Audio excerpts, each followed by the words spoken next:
If you make beats, I'm about to walk you through how to build every level of drum pattern so you can start sounding pro. My name is Navy. I've made beats for tons of rappers that have gotten millions of streams, so let's just jump right in. Starting with level 1, the what am I even doing pattern. Everyone who makes beats starts here. You have no idea what to do, you can barely even use your beat making program, so when it comes time to building your drum pattern for your beat, you don't even know where to start. You kind of know what sounds you should be using, and you draw in notes where you think drums should go, leading to a pattern like this.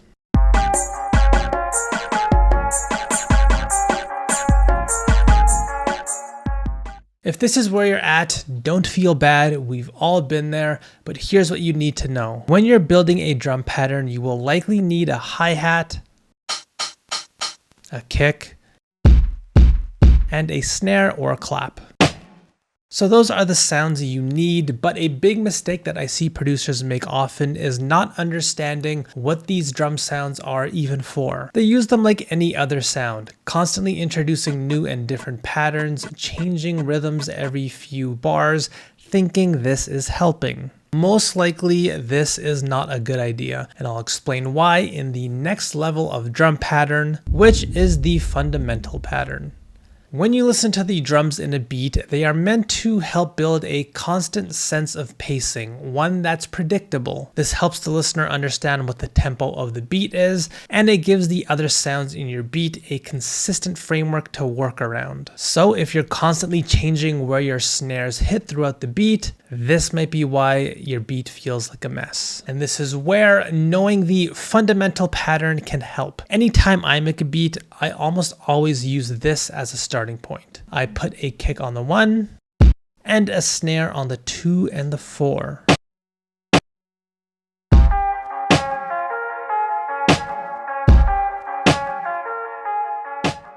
And by the way, when I say these numbers, I'm referring to the number of beats. If you turn on the metronome, you can hear 1, 2, 3, 4, 1, 2, 3, 4. So a kick on the 1 and a snare on the 2 and the 4. From here, you can start adding in your hi-hats and your extra kicks, but with the fundamental pattern in place, you now have something in your beat that is creating that consistent pacing. Now, as a side note, you may find there are styles of beats where the snare on the 4 plays with a different timing. For example, I know drill often plays with this idea. So if you ever find a genre of beat that you want to make, start by listening to what the common drum placement is. This will give you a good idea of what the fundamental pattern of that genre is as well. But this leads me to level 3. Many producers choose not to move on to this level, and you'll see why. Level 3 is the aesthetic pattern. Now, as beat makers and producers, our job is to be unique and creative. It's what separates us from the animals. And so if you watch a tutorial like this and you see a handsome young man such as myself recommend that you use specific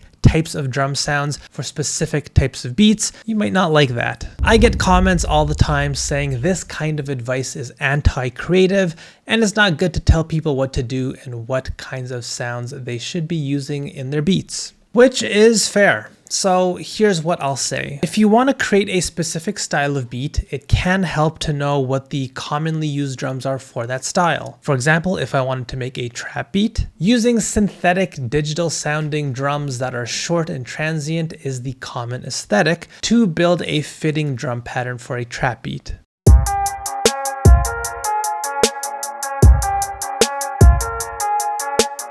And if I wanted to make a boom bap beat, using recordings of live drums that have some processing so they feel more thick and full is the common aesthetic for this style of beat.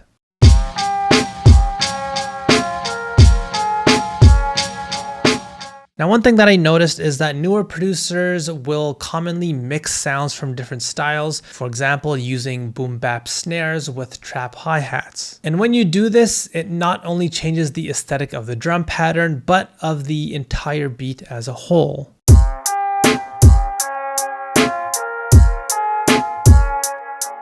So this raises the question, Is this a good thing or a bad thing? Well, here's how I look at it. The style or aesthetic that you choose for your drums is like choosing a language to communicate to your listener. So when you use drum sounds from different languages put together, like boom bap and trap, you run a higher risk that your listener won't understand what you're trying to communicate. Now, of course, blending styles like this can definitely lead to something new. This is how innovation is born, but you have to accept that if you do this, more people might hear what you make and not understand what they're even listening to. This is high risk, high reward, and maybe not the best idea if you're just starting out. So in summary, choosing drums that match the aesthetic or style of beat you want to make can help you build a drum pattern that actually sounds like it fits and that the listener can understand. Now, next up, we have the detailed pattern. Every style of beat also has drum pattern techniques that are unique to that style as well. For example, if you're making a trap drum pattern, you will often hear ideas like stutters or using hi-hats at different pitches.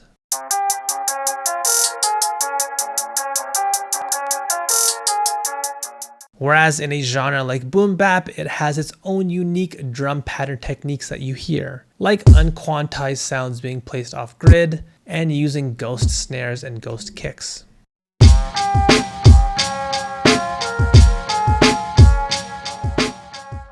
Not only are there style-specific drum pattern techniques, you'll also find that there are a common set of additional drums or percussive sounds that also go along with each style. For example, if I was making a West Coast beat, you will often hear classic cowbells and triangles added to these drum patterns.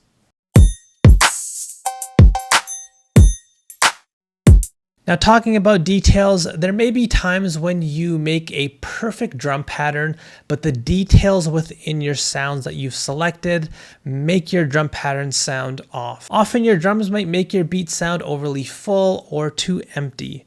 So here are some details of your drum sounds that you can change to get your beat to sound more balanced. One thing you can do is try controlling the shape of your drum sounds by using envelope control. This helps if your drum sounds take up too much space and you want them to be a little bit shorter. Simply turn on the envelope control, bring attack all the way down, and start reducing the release time as well as the hold if you'd like.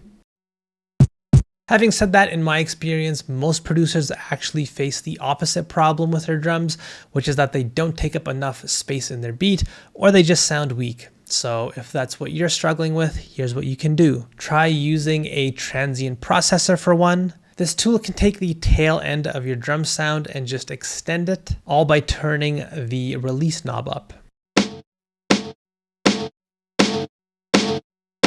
If you want your drum sounds to feel more textured and to have more presence in your beat, there's the simple technique of layering to add multiple drum sounds on top of each other so they sound bigger.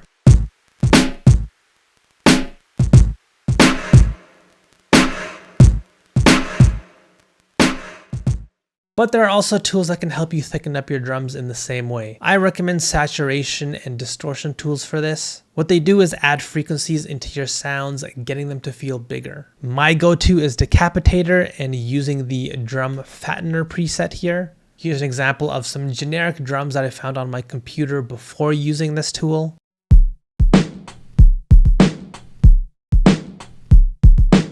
And after.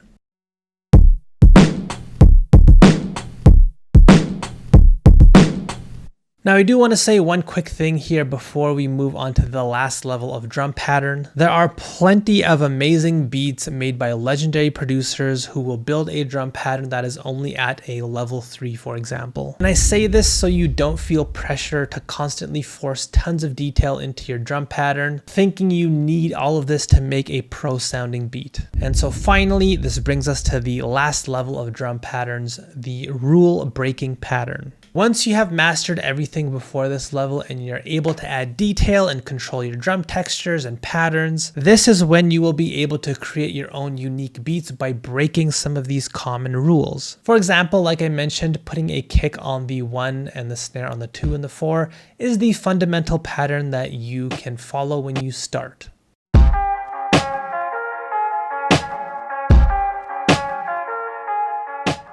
Again, this creates a consistent, reliable pacing in your beat, but as long as your drum pattern has sounds in it that are consistent and reliable, you can build this in your own unique way and create unusual drum patterns like this and still have them work.